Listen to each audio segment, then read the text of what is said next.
You already know what rock bottom feels like. Maybe it was the moment your card got declined in front of everyone.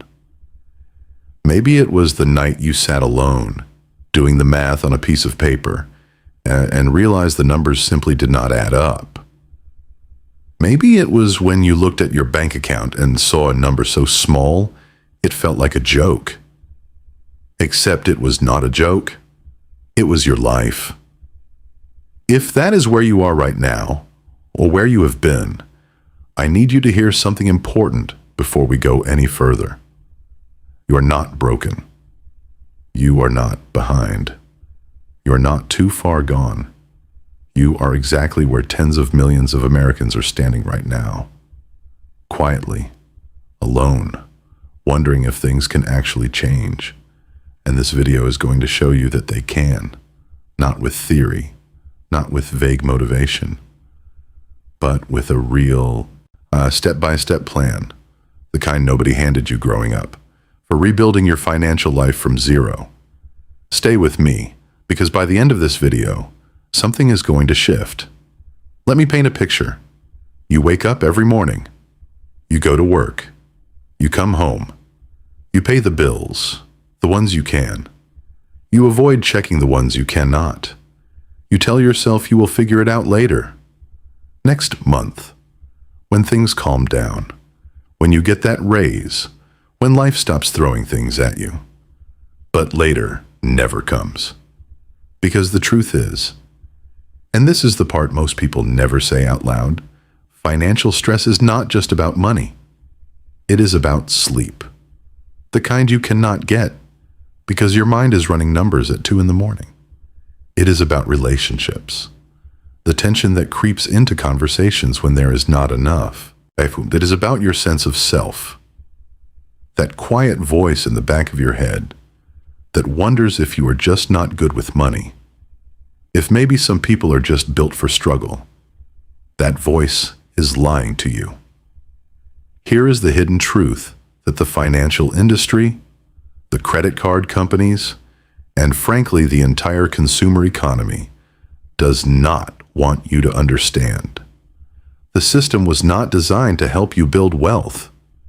It was designed to keep you spending, to keep you borrowing, to keep you one paycheck away from panic, just stable enough not to revolt, just unstable enough to keep consuming. This is not a conspiracy. It is just how the incentives are structured. And understanding that, really understanding it, is the first crack in the wall.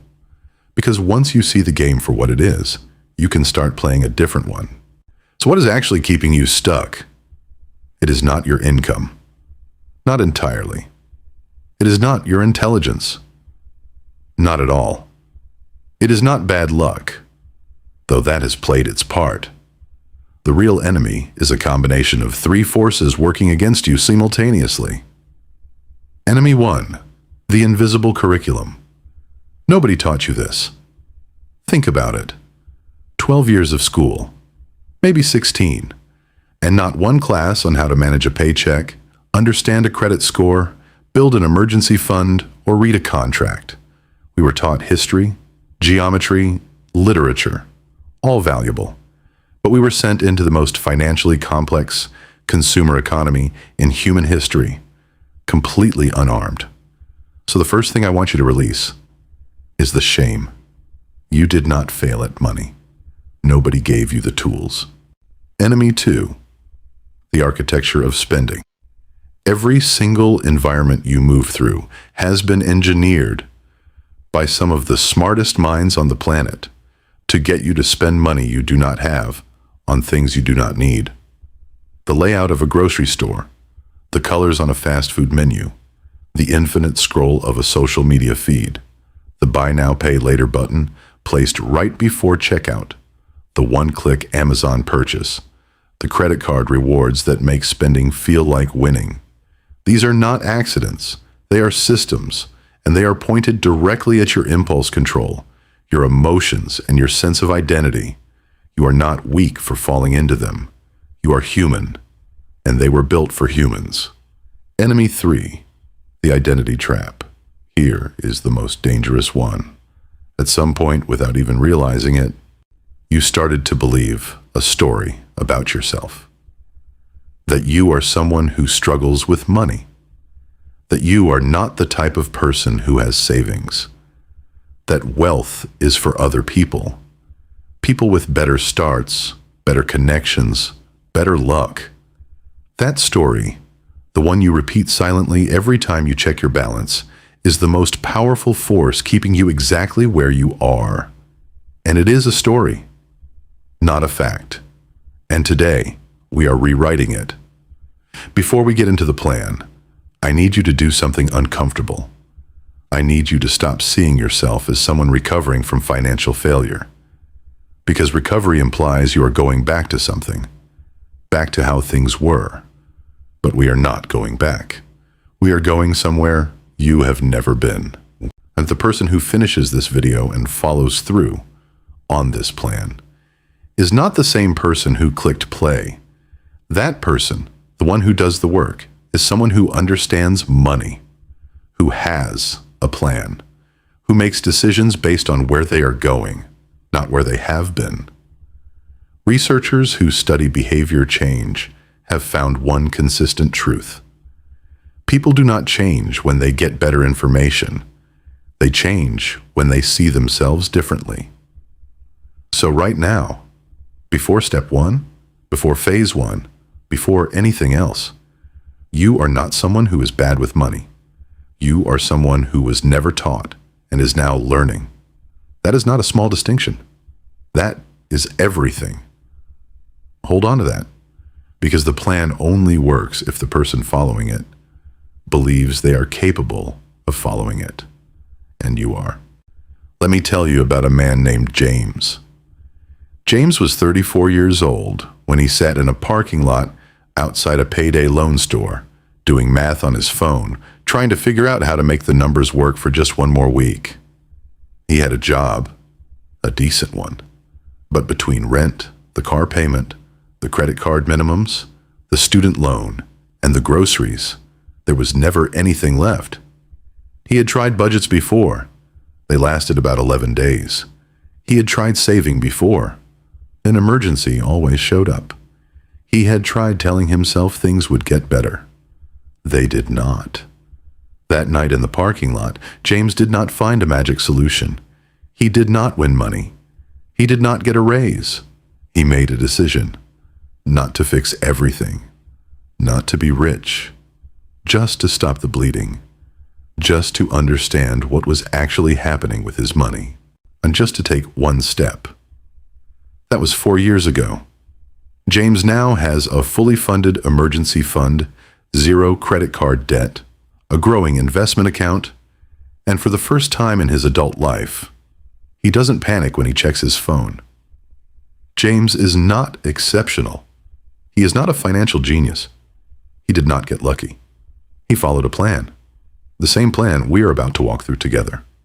So let us begin. Phase 1. Stop the bleeding. The first thing you do when you're drowning is not learn to swim. It is stop sinking. Phase 1 is about stopping the financial bleeding, the slow, invisible drain that keeps you stuck no matter how much you earn. Step 1. Know your real numbers. Most people have a rough idea of what they earn. Almost nobody knows exactly where every dollar goes. This week, so before you do anything else, you're going to do one thing. Write down every single expense from the last 30 days. Not from memory, from your bank statements, your credit card statements, every transaction. Rent, car, insurance, subscriptions you forgot you had, the coffee, the fast food, the Amazon purchases, all of it. This exercise is not about guilt. It is about clarity, because you cannot fix what you cannot see. When most people do this for the first time, 2 things happen. First, they are shocked by the subscriptions, the gym they do not use, the streaming services they forgot, the apps charging them monthly that they have not opened in a year. Second, they are surprised by how small purchases add up. the daily coffees, the convenience store stops, the delivery fees. None of these are moral failures. They are leaks, and leaks can be fixed. Step 2. The emergency triage budget. Once you have your numbers, you are going to build what I call the emergency triage budget. Not a perfect budget, not a forever budget, an emergency one. This budget has one goal. Make sure you have more money coming in than going out by the end of this month. Start by separating your expenses into 2 columns. Column 1, non-negotiables. Rent or mortgage, utilities, groceries, transportation to work, minimum debt payments. These stay. Column 2, everything else. Dining out, entertainment, shopping, non-essential subscriptions, new purchases. These get paused, not forever. For now, this is not deprivation as a lifestyle. This is emergency surgery. You do not worry about the scar while the wound is still open. On step 3, cancel the quiet thieves. Go through your bank and credit card statements right now, tonight if you can, and cancel every subscription you are not actively using every single week. The average American pays for between 4 and 6 subscriptions they rarely use. That is anywhere from $40 to $200 a month. Money that could be the foundation of everything we are about to build. This phase feels unglamorous. There is no dopamine hit in canceling a subscription. There is no Instagram story about making a triage budget. But this is where the real work starts. In the unsexy, honest, uncomfortable truth of your own numbers. And once you do it, once you actually see it, you will feel something unexpected. Relief. Because now you know. And knowing is where power begins. Phase 2. Build your foundation. Before you pay off debt, before you invest, before you do anything else on this list, you need a financial foundation.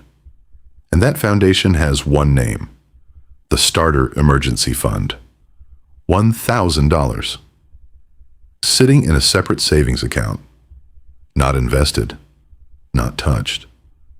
Just there. I know what you might be thinking. $1,000 feels like a mountain right now. You would not be watching this video if it felt easy. But here is why it matters more than almost anything else in this plan. Why $1,000 changes your psychology.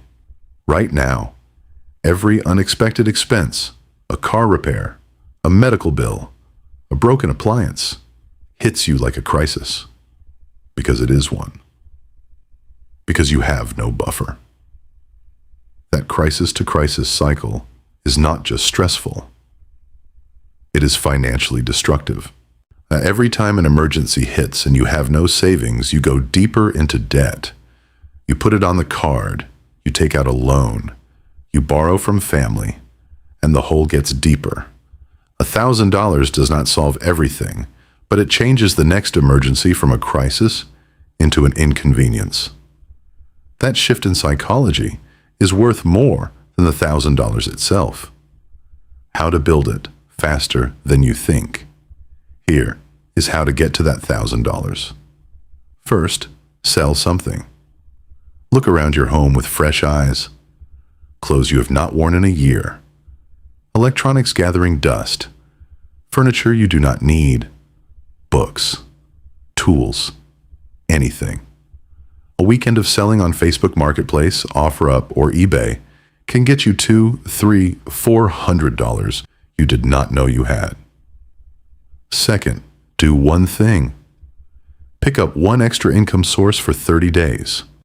Deliver food. Walk dogs. Offer a service in your neighborhood. Drive for a rideshare. Sell a skill online. You do not need to do this forever.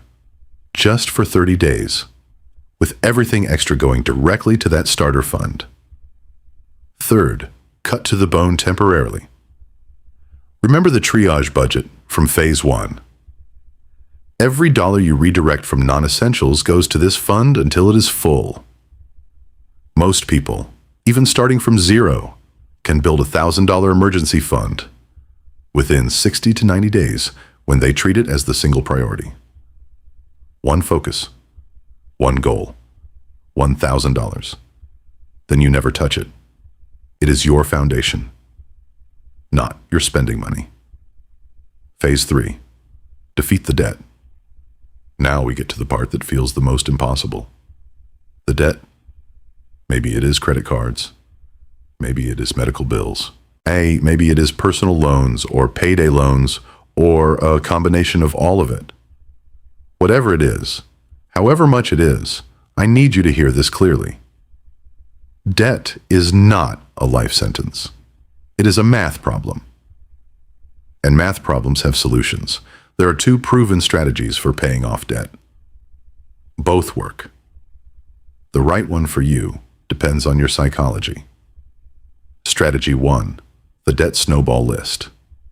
Every debt you have, from smallest balance to largest, regardless of interest rate. Pay the minimum on everything except the smallest one. On that one, you throw every extra dollar you can find. When it is gone, you take everything you were paying on it and attack the next smallest. The snowball rolls. It picks up speed. Each debt you eliminate frees up more ammunition for the next one. Behavioral research backs this strategy up, and the psychological win of eliminating a debt, even a small one, produces motivation that keeps people going. And motivation is what separates the people who finish from the ones who quit. Strategy 2, the debt avalanche. Same concept, different order. List your debts from highest interest rate to lowest. Attack the highest rate first. This is mathematically optimal. You pay less total interest over time, but it requires patience because the highest interest debt is often not the smallest balance. It can take longer to feel progress. If you are someone who runs on momentum and quick wins, use the snowball. If you are someone who runs on logic and long game thinking, use the avalanche. There is no wrong answer. The best strategy is the one you actually stick to. I'm the negotiation. Nobody told you. About here is something most people in debt do not know. If you have old debt, particularly medical bills or credit card debt that has been sent to collections, you can often negotiate it down significantly. Debt collectors often buy debts for pennies on the dollar. That means a $2,000 debt might have been purchased for $200. There is room to negotiate. You can call the collections agency, explain your situation honestly, and ask what the lowest settlement amount would be to resolve the account. Always get any agreement in writing before you pay a single dollar. This is not a guarantee, but it has worked for millions of people, and it costs you nothing to make the call. The minimum payment. Trap one final thing about debt that I need you to understand deeply. And if you carry a $5,000 credit card balance at 20% interest and only make the minimum payment every month, you will spend over 12 years paying it off. And you will pay more in interest than the original balance. Minimum payments are designed to keep you in debt as long as possible. They are not a path to freedom. They are a subscription to someone else's wealth. Every extra dollar above the minimum you can throw at debt is not just a payment. It is a declaration of independence. Phase 4. Build the real emergency fund. You have stopped the bleeding. You have your starter fund. You are working through the debt. Phase 4 runs parallel to Phase 3. You do not wait until debt is gone to start this one. Now, you are building the real emergency fund. Not $1,000. 3 to 6 months of actual living expenses. For most people, that is somewhere between $5,000 and $15,000, depending on your lifestyle and location. That sounds like a lot, and it is, which is why you build it slowly, consistently, alongside your debt payoff. Why this number matters. 3 months of expenses means that if you lose your job tomorrow, if you get sick, if something breaks catastrophically, you have a window to breathe, to think, to make decisions from a place of clarity instead of desperation. Desperation is expensive. When you are desperate, you take the wrong job because you need money now. You make financial decisions based on fear instead of strategy. You rack up debt trying to survive instead of building anything. The emergency fund is not just about money. It is about options. Options are what freedom actually feels like. Where to keep it? Keep your emergency fund in a high-yield savings account, not in your regular checking account where it blends in with spending money. As of recent years, high-yield savings accounts have been offering interest rates many times higher than traditional savings accounts. Your money should be working even while it sits still. Search for high-yield savings accounts with no minimum balance and no fees. Many online banks offer this. Set it up in a place that takes at least one step to access. You do not want it so easy to reach that every temptation pulls from it. This account is not your vacation fund. It is not your shopping fund. It is your freedom fund, and you protect it like one. Phase 5. Make your money work. This is the phase most people think comes first, and it does not. Investing before you have an emergency fund and before you have eliminated high-interest debt is like trying to fill a bucket that still has holes. But now, if you have followed phases 1 through 4, the foundation is solid. Now, the machine goes to work. Step 1. Capture the free money. First, if your employer offers a 401k with a match, and you are not contributing enough to get the full match, you are leaving free money on the table. A 50% match means that for every dollar you invest, your employer adds 50 cents. That is a 50% instant return before your money has touched the market. Nothing in any investment account will ever beat that. Start here. Always start here. Step 2, open a Roth IRA. A Roth IRA is one of the most powerful wealth-building tools available to ordinary Americans, and most people either do not have one or do not fully understand why it matters. Here is the short version. You contribute money you have already paid taxes on. It grows completely tax-free. And when you withdraw it in retirement, you pay 0 taxes. The government is offering you a gift, a legal, structured, powerful gift. Most people never open the box.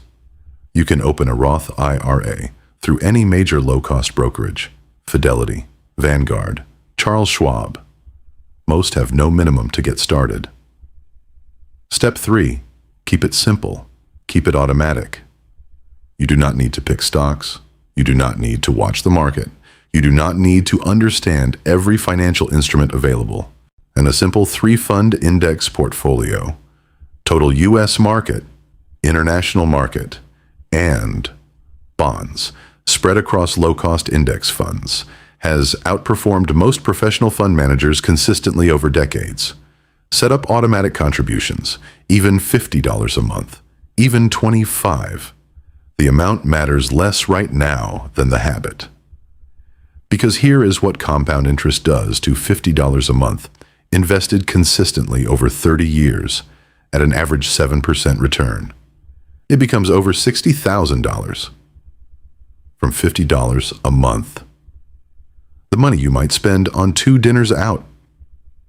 This is not magic. It is mathematics.